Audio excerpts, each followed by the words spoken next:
مولا حسین کی ایک کنیز تھی جس کا نام بی بی شیرین بتایا گیا ہے. وہ سیدہ فاطمہ الزہرا رضی اللہ تعالیٰ عنہ کی بھی خدمت کر چکی ہیں. بی بی شیرین اس کو حضرت امام حسین نے آزاد کر دیا تھا. وہ کہتی تھی کہ میں آزاد نہیں ہونا چاہتی ہوں. کہا تھا کہ تو بڑھاپے کو پہنچ چکی ہے, تجھے ہم نے آزاد کر دیا. اور اس کے بعد مولا حسین نے جب یہ مدینہ طیبہ میں تھے, بی بی شیرین کو کہا تھا کہ تو آزاد ہے, جا.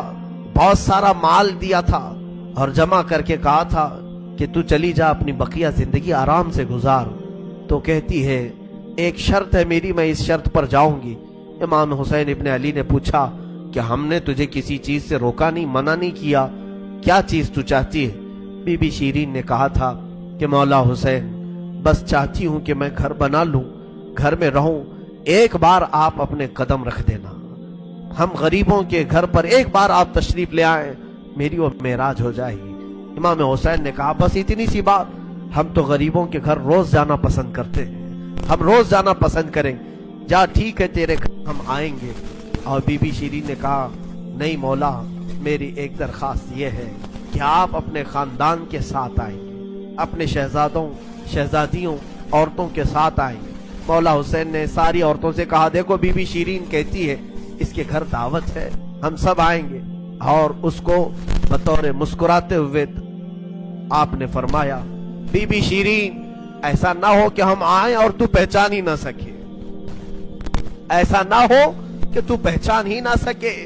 قدموں میں گر گئی, کہا کہ میں آپ کے گھر کی کھائی ہوئی, میں آپ کی پروردہ, کبھی آپ کو نہ پہچانوں, ایسا کیسے ہو سکتا ہے. وہ خاتون گئی, کوفہ کے قریب ایک چھوٹی سی بستی میں گھر بنایا, بڑا اچھا سا گھر بنایا. اور اس کی بستی والے بھی اس کی بڑی عزت کرتے تھے کہ یہ فاطمہ کے گھر کام کی ہوئی عورت ہے, حسین ابن علی کے گھر کام کی ہوئی عورت ہے. وہ ہر گھر میں جاتی تھی, بستی والوں سے کہتی تھی لوگوں دیکھنا میں نے گھر بنایا اور پیغام بھیج دیا ہے, فاطمہ کے لاڈلے شہزادے رسول امام حسین نے مجھے وعدہ کیا ہے ایک بار وہ میرے گھر تشریف لائیں گے. بستی والے کہتے تھے کیا تیری قسمت ہے کہ تیرے گھر مولا حسین آنے کی بات کر چکے ہیں, رسول اللہ کا شہزادہ تیرے گھر آئے گا. سب اس کی گاؤں میں بڑی عزت تھی, لوگ کہتے تھے کہ اس کی بات پر حسین آنے والے ہیں.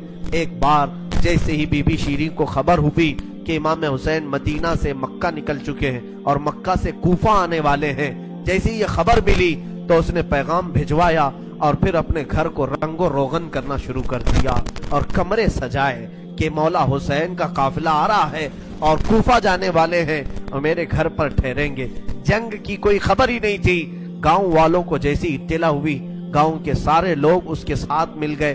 پورے گاؤں میں سارے لوگ گھروں کی تیاریاں کر رہے تھے اور سب لوگ روز انتظار کرتے. بی بی شیرین پہاڑ کے ایک چوٹی پر صبح سے شام تک بیٹھتی, ہر آنے جانے والے قافلے والے کو دیکھتی جو مکہ سے کوفہ کے لیے آ رہا ہے جا رہا ہے, دیکھتی, انتظار کرتی. اس میں امام حسین اپنے گھر والوں کے ساتھ آنے والے نہیں آئے. کئی دن گزر گئے اور اسی زمانے میں ایک رات ایسی آئی کہ اس کے گھر ایک عورت آئی. کہا بی بی شیرین اٹھو جلدی. کہا کیا؟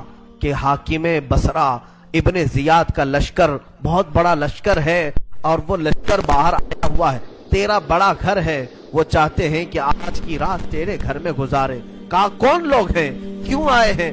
کہا سنا ہے کہ ایک باغی نے بغاوت کی تھی اور اس کا سر کچل دیا گیا, اسے مار کر کے اس کا سر لایا گیا ہے اور اسی کو دمشق امیر المومنین یزید کے پاس لے جایا جا رہا ہے. بی بی شیرین نے کہا پتہ نہیں کون سا باغی تھا, کس نے بغاوت کی تھی, کس سے جنگ ہوئی تھی, خبر نہیں ہے. بہرحال اگر حاکم کا قافلہ گھر کے دروازے پر کھڑا ہے تو میں دروازہ کھول دیتی ہوں. دروازہ اس نے کھولا, بہت سارے رات کا وقت ہے, شہزادوں کے سر نیزوں پر لٹکے ہوئے ہیں.